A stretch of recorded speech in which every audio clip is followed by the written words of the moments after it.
இத பாருங்க ஜோசியரே, உங்ககிட்ட நான் எதையும் மறைக்க மாட்டேன். என் வீட்டுக்காரர் கொஞ்ச நாள் ஜெயில இருந்தாரு. அங்க உங்கள மாதிரி ஒரு ஜோசியரை பாத்திருக்காரு. அவர் ஏதோ கட்டம் போட்டு கொடுத்து அந்த மாதிரி ஜாதகம் உள்ள பொண்ண கல்யாணம் கட்டிக்கன்னு சொன்னாராம். இவர் என்னடானா ஆளை மாத்தி தாலிய கட்டிட்டு இப்ப குத்துதே கொடையுதேன்னு ரப்சர் பண்ணிக்கிட்டு இருக்காரு.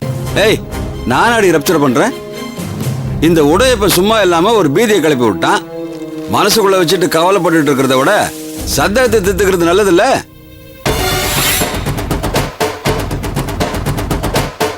நானும் அதுக்காக தான்ப்பா வெயிட் பண்ணிட்டு இருக்கேன்.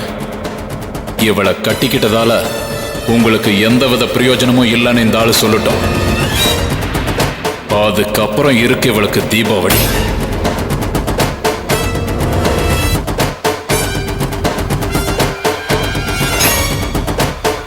ஜோசியர, உங்களை நிறைய வாட்டி டிவியில பார்த்துருக்கேன். ஊர்ல 4 பேர் உங்களை பத்தி ரொம்ப உயர்வா சொன்னாங்கன்னு தான் உங்களை அண்ணன் கிட்ட கூட்டு வந்திருக்கேன். கரெக்டா பாருங்க, தப்பு தண்டா எதுவும் வந்துடக்கூடாது. ஐயா, ஜோசியம் எனக்கு சோறு போடுற சாமி. இது வெறும் கலை இல்ல, கணக்கு. கட்டமா உங்க கண்ணுக்கு தெரியறதெல்லாம் திட்டமா சில விஷயங்களை எனக்கு சொல்லும். கட்டம் பேசுறத தாண்டி நான் வேற எதுவும் சொல்ல மாட்டேன். நல்லதோ கெட்டதோ என்ன இருக்கோ அதான். எங்களுக்கு அதாங்க வேணும். தாலி கட்டுற வரைக்கும் இந்த பொண்ணு மேல எனக்கு எந்த அபிப்பிராயமும் இல்ல ஜோசியர. வீட்டுல 4 டேபிள் சேரு, 2 கலர் டிவி, ஒரு ஃப்ரிட்ஜ், வாஷிங் மிஷின் கிடக்குற மாதிரி இவ்வளவு ஒரு பக்கம் கடந்துட்டு போட்டோமே தான் நினைச்சேன். ஆனா பாப்பா நம்ம மேல ரொம்ப பாசமா இருக்கு.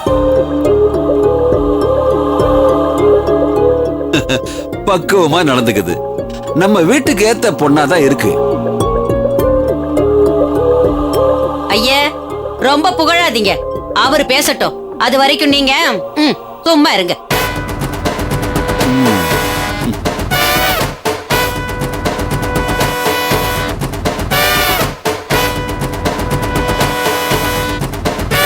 பார்த்துட்டேன், கிளியரா இருக்கு. உங்க ஜாதகப்படி உங்க ஆயுசு இன்னும் 3 மாசத்துல முடிய போகுது.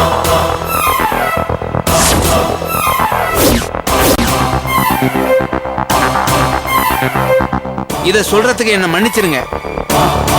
உங்களுக்கு இது ஏற்கனவே தெரிஞ்சிருக்கிறதுனால இத சொல்றதுல தப்பு இல்லைன்னு நான் நினைக்கிறேன்.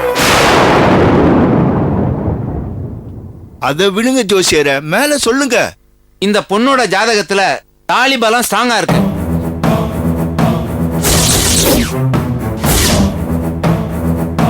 நியாயமா இந்த பொண்ணு கொஞ்சம் முன்னாடியே உங்களுக்கு மனைவியா வந்திருக்க வேண்டியது.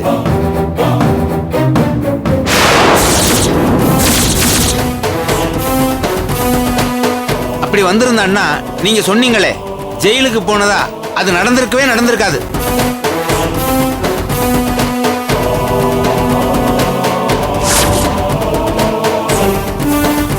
தன் கழுத்துல தாலி கட்டுறவனுக்கு தன் ஆயில போல 2 பங்கு ஆயில் கொடுக்கக்கூடிய பலம் இந்த பொண்ணுக்கு இருக்கு.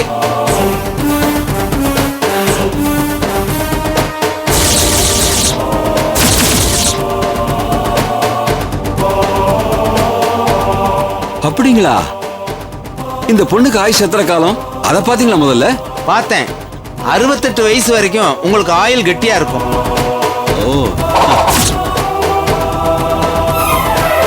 அதுக்கப்புறம் தான் உடம்பு படுத்த ஆரம்பிக்கும். 70 வயசுல ஜென்ம சனி வந்துடும். அதுக்கப்புறம் 71ல இவ உயிர் போயிடும். அதாவது இந்த பொண்ணை நீங்க கட்டி இருக்கிறதுனால சாவ பத்தின பயமே உங்களுக்கு வேண்டான்னு சொல்றேன். என்ன புரியுதா?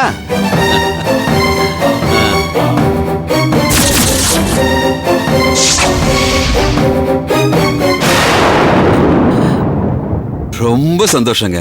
இன்னொன்னு சொல்றேன், ஏதாவது ஒரு காரணத்துல இந்த பொண்ணு உங்களை விட்டு பிரிஞ்சதுன்னா உங்களோட ஆயுள் பலம் உடனே போயிடும்.